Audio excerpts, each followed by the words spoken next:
And we're live. Hey, good morning. 5 a.m. Mester Scrum Show. Hope you're doing well today. It is a Monday.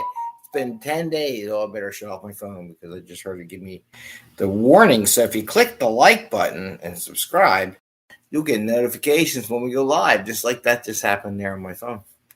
And there is a slight lag, and I don't know why, other than my kids getting in on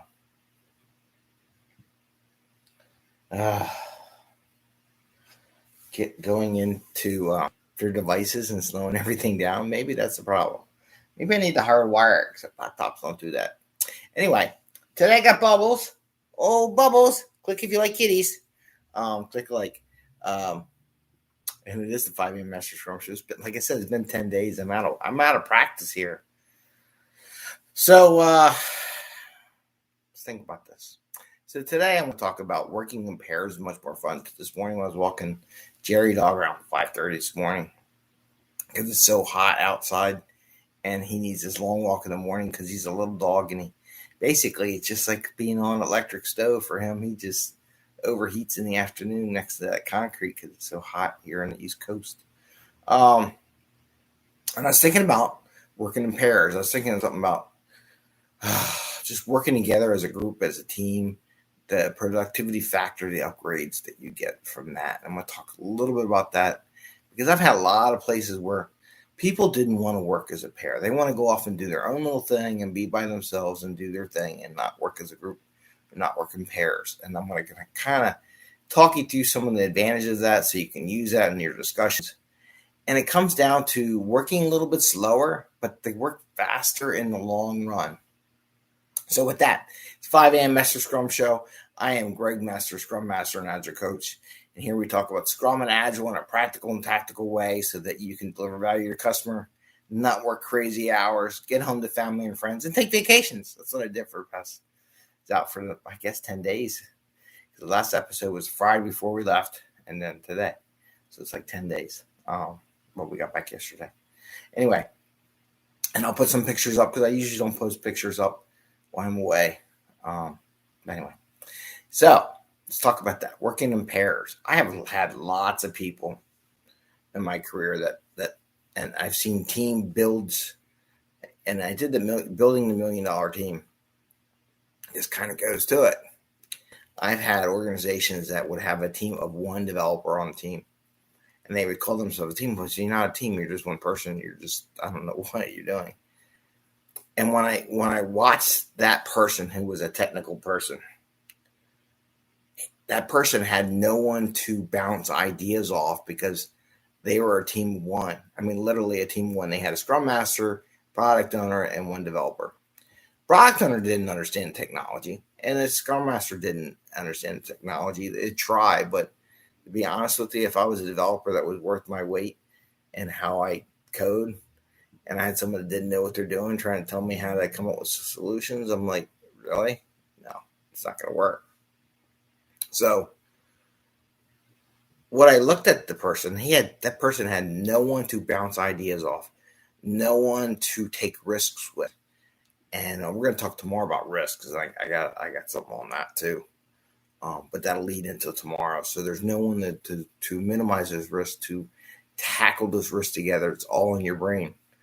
And none of the great scientists in the world ever really worked totally by themselves. They had a team that they bounce ideas off of. Even if they're standing there just chatting away, like Elon Musk the other day was describing what he was doing, he came up with an answer in his head. But that's what happens, right, when you work as a team. So let's talk about this real quick. I'm going to make this short. Working in pairs. What do you get out of it? You're going to have to work a little bit slower. I'm going to tell you right now, you're going to take a hit. Because they're not used to working with another, it's going to slow them down. They're going to complain. They're going to bitch. They're going to moan. Oh, my God, this is so hard. I don't like it. I don't like working with anybody else. I just work with my... But they're going to be so much more productive in the long run. Why? I'll give you a couple of reasons. One, quality. When you have someone working with you, you catch each other's mistakes as you go. So, hey, Jerry. Good morning, Jerry. Saw your comment. Good morning. So you're going to catch those mistakes that the other person does, and not in a negative way, but working together. So you're going to have less quality defects that way. Two, you bounce off ideas on solutions. Like, should I use this? Or you can feed, hey, I did this the other day. This might be a good solution for this problem. Or I saw that I was reading. When you have more people reading, the more knowledge comes into the solution, right? Helps get there quicker. You notice that? Because they're thinking about it. And well, did you try this? No, let me try it. Boom, answer, done. Next problem to solve. So there you get acceleration. So one, we get quality. Two, we get acceleration in solutioning the problem. Three, it's funner when you have something to celebrate a victory, that you got something done. And as a team, I'll be honest with you, I know individual achievement's good, but I think as a team, when you have other people to leverage their excitement on solving a solution, the overall mentality, now you got two people excited about solution. You just don't have one, but you have two. So by having two people excited with that, it just accelerates the development and solutions. So those are 3 things I just want to provide you why working in pairs is so much better. And so many places organize their systems, like I was talking about a company from years ago, that would design teams of 1 people. I'm like, let alone, okay, here's a 4th one. Business continuity. Big word everyone likes to talk about. Hey, you have business continuity. I went on vacation for a week. I took a week off. If that person takes a week off, do they not deliver anything to the customer? Nothing comes out. So if you don't have the pairs and people working together, no one knows what you did. No one knows how you solution it. No one's able to step in. It's going to take a month for them to figure out how to come up with a solution. Or they're going to spend all their time trying to figure out how to do it, and nothing else gets done in your backlog. So there's a good 4th one right there, business continuity. So people can take off, or if they get sick. My son's allergies flared up like crazy. Hey, poor kid, was out like the other day. So those things happen, even if it's just for a day. If you don't work in pairs and you work as a team, you don't get that. So we as Scrum Masters, as coaches and managers, because I'll tell you one thing, I notice a lot of managers give in real fast, and then they get burnt in the long run, and all they do is become jerks and push people along and try to get stuff done, when if they would have done it in a way of partnership, they would be much further along than they are. We need to push for that and give top cover to those people as they produce a little bit slower in the beginning, as they get used to working together. And once they get used to working together, their acceleration is going to be crazy, right?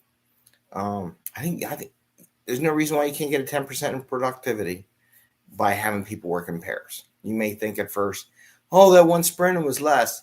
Yeah, give it about a month, 2 sprints or something like that, and they're going to be producing more than they ever produced in their whole career. The problem is, if one goes away, the other one don't know what to do. So those are a couple things. So we talked about quality, productivity, having more fun, and that fun is going to make them productive, and business continuity. So those are the kind of things we talked about, why it's good to have people work in pairs.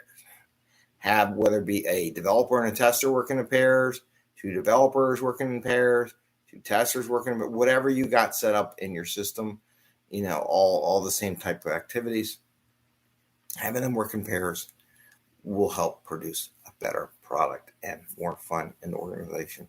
And people don't feel like they're all by themselves. And the stress level will come down because they're working together. Okay? And also, it's a quick way to find out whether or not people actually know what they're doing, because you'll find out what the level of skill sets are. And I'm going to give 1 5th one before I go. A 5th positive aspect of it. I don't know about you, but if you're a more senior person and you help a junior person figure something out, unless you're a jerk, okay? Unless you're a total jerk face, you take pride in helping somebody get better at what they do in the craft. I don't know anybody who doesn't. I knew a couple people that didn't, I'll be honest with you, that were just like, they would just lambast them. It's like, dude, you're being a jerk. But take advantage of helping others do better, because that's the 5th one. By doing that pair, when you got a senior and a junior person, and that senior person helps the junior person, or maybe the junior person sees something that the senior person's not seeing, because they haven't seen it before in a while, they feel good too.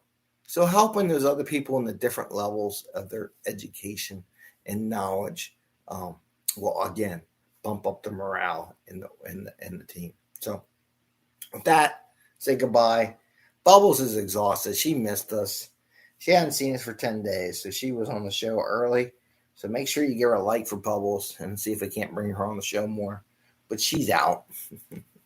So I want to wish you a great day, happy scrumming. Tomorrow is going to be our second episode, tomorrow night, of the Tuesday night broadcast of this, what's going on in Agile, what's news in Agile. I know last week Apple did their thing, and I put a thing out. We weren't going to do it. Yeah, we were out watching college baseball, so it was pretty cool. With that, I want to say have a great day and see you tomorrow. All right, bye. See you, Jerry.